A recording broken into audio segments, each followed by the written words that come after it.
এই মন্দার বাজারে কোন ডুয়েল কারেন্সি কার্ডটি ভারতে আপনাকে সবচেয়ে ভালো রেট দিবে, এরকম চিন্তা যদি করি তাহলে মাথার মধ্যে আসে ইসলামী ব্যাংকের ডুয়েল কারেন্সি কার্ড, ইবিএল এর dual currency card, IFIC dual currency card এবং আরও অনেক ধরনের ডুয়েল কারেন্সির কার্ড বাংলাদেশের ব্যাংকগুলি প্রোভাইড করে থাকে। কিন্তু আমি আপনাদেরকে বলবো এই মুহূর্তে সবচেয়ে ভালো রেট শুধুমাত্র আইএফআইসি ব্যাংকের ডুয়েল কারেন্সি কার্ডই প্রোভাইড করছে। আইএফআইসি ব্যাংকের ডুয়েল কারেন্সির কার্ড নিয়ে যদি আপনি এই মুহূর্তে ভারতে যান তাহলে প্রায় ৭৯, ৭৯.৫, ৮০ পর্যন্ত রেট পাওয়া যাচ্ছে। স্ক্রিনশটটা যদি আমি আপনাদের দেখাই, এই লেনদেনটা কিন্তু এই গত একদিন আগে করা হয়েছে, ঠিক আছে, একদিন আগে করা হয়েছে। এখানে দেখুন আপনারা ট্রানজ্যাকশন ডিটেলস তো দেওয়াই আছে, তারপরে যা ডেট আপনারা দেখুন ১৭ অক্টোবরে করা হয়েছে, ঠিক আছে। আজকে কিন্তু ১৮ অক্টোবর এবং ১৭ অক্টোবরে এই লেনদেনটা করা হয়েছে। কয়টার সময় করা হয়েছে দেখেন, সকাল ৮টা ১৭ AM, মানে সকালবেলা করেছে। ট্রানজ্যাকশন অ্যামাউন্ট দেখেন ১২,৫৩৯ টাকা ৫৪ পয়সায়, ধরেন ১২,৫৪০ টাকায় ধরেন। বিডিটি ডেবিট হয়েছে তার অ্যাকাউন্ট থেকে ইন্ডিয়ান ১০,০০০ রুপি উত্তোলনে, ইন্ডিয়ান ১০,০০০ রুপি উত্তোলনে তার এই অ্যামাউন্টটি কেটেছে। তাহলে এই ১২,৫৪০-এর সাথে যদি আপনি ইন্ডিয়ান ১০,০০০ রুপিকে ভাগ করেন তাহলে আপনার রেটটি কিন্তু বের হয়ে যাচ্ছে স্পষ্ট।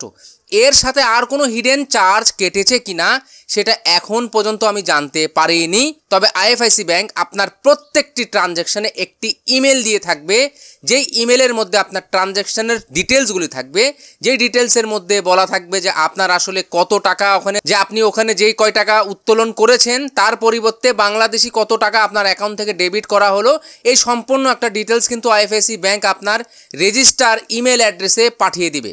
অর্থাৎ আপনি কিন্তু একদম সুন্দরভাবে জানতে পারবেন, যখন আপনি রুপি উত্তোলন করবেন সুন্দরভাবে জানতে পারবেন জিনিসটা যে আপনার কত টাকা কাটলো। কিন্তু ইসলামী ব্যাংকের ডুয়েল কারেন্সি কার্ডে কিন্তু এরকম কোনো সিস্টেম নাই। ওদের তো অ্যাপস আছে, যে অ্যাপস, ওই অ্যাপসেই এই প্রিপেড কার্ড সাপোর্ট করে না। ওই অ্যাপস চালানোর জন্য আপনাকে ইসলামী ব্যাংকে অ্যাকাউন্ট করতে হবে এবং ওই অ্যাকাউন্টের সাথে এই ইসলামী ব্যাংকের প্রিপেড কার্ডটাকে কানেক্ট করে দিবে, তারপর ওই অ্যাপস চালাতে পারবেন। তো একটা ঝামেলা। তো শুধু আমি আপনাদেরকে এই আইএফআইসি ব্যাংকের কথাই বলে যাচ্ছি, কিন্তু এই আইএফআইসি ব্যাংকের ডুয়েল কারেন্সি কার্ডটা আপনি কিভাবে পাবেন চলুন এবার সেটা নিয়ে একটু আপনাদের ধারণা দিয়ে দিই। আইএফআইসি ব্যাংকের ডুয়েল কারেন্সি কার্ড আপনি এমনি পাবেন না, উইদাউট অ্যাকাউন্টে আপনি পাবেন না। অর্থাৎ আইএফআইসি ব্যাংকের ডুয়েল কারেন্সি কার্ডটা পেতে হলে আপনাকে আইএফআইসি ব্যাংকে যে একটি সেভিং অ্যাকাউন্ট করতে হবে।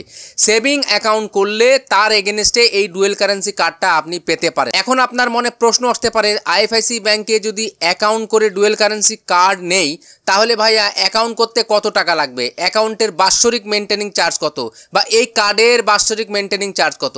এই কার্ডের বাৎসরিক মেনটেনিং চার্জ যদি আমি বলি সেটা হলো ৫৭৫ টাকা।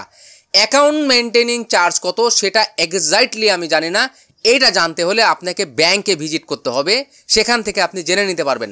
তবে আমি আপনাদেরকে একটা অ্যাডভাইস করব, যেহেতু এরা ভালো রেট প্রোভাইড করতেছে, তো যাদের ব্যাংকে, অনেক বাংলাদেশি নাগরিকের কিন্তু ব্যাংকে অ্যাকাউন্ট আছে বা নাই, তো আমি আপনাদেরকে বলবো এমন একটি ব্যাংকে অ্যাকাউন্ট করবেন যেই ব্যাংকের কার্ডটি আপনার বিদেশে ট্রাভেলের ক্ষেত্রে কাজে আসে এবং সবচেয়ে ভালো রেট প্রোভাইড করে।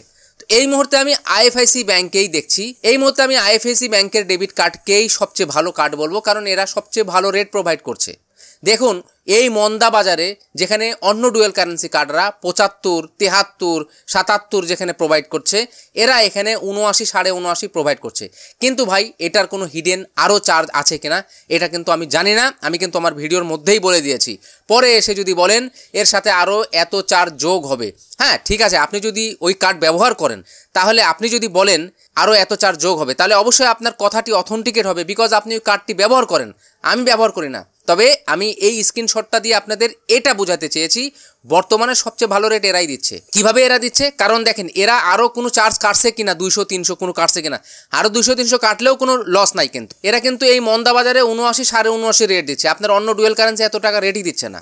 তাহলে সেই হিসাবে এটা অবশ্যই ভালো। যদি এর সাথে আরও ২০০-৩০০ টাকা যোগ হয় তাহলে আরও ১.৫-২ টাকা কমবে, এর থেকে বেশি কমবে না।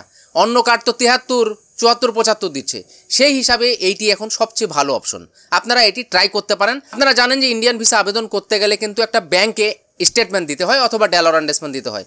তো যারা ব্যাংক স্টেটমেন্ট দিয়ে সারা জীবন এই ইন্ডিয়ান ভিসা নিতে চাচ্ছেন, মানে ঝামেলার মধ্যে যেতে চাচ্ছেন না ডলার এন্ডোর্সের, তাহলে আমি মনে করি আপনারা এরকম একটা ব্যাংকে অ্যাকাউন্ট করেন যেটা আপনার বিদেশেও কাজে আসে। তো আশা করি আপনারা ক্লিয়ারলি বুঝতে পারছেন। ভিডিওটি যদি একটু ভালো লেগে থাকে একটি লাইক করবেন, প্রশ্ন থাকলে তো কমেন্ট করবেন। আর চ্যানেলটি সাবস্ক্রাইব করে পাশেই থাকবেন। আজকের এই ভিডিওটি এখানে শেষ করছি, দেখা হবে পরবর্তী কোনো ভিডিওতে। সে পর্যন্ত সবাই ভালো থাকবেন।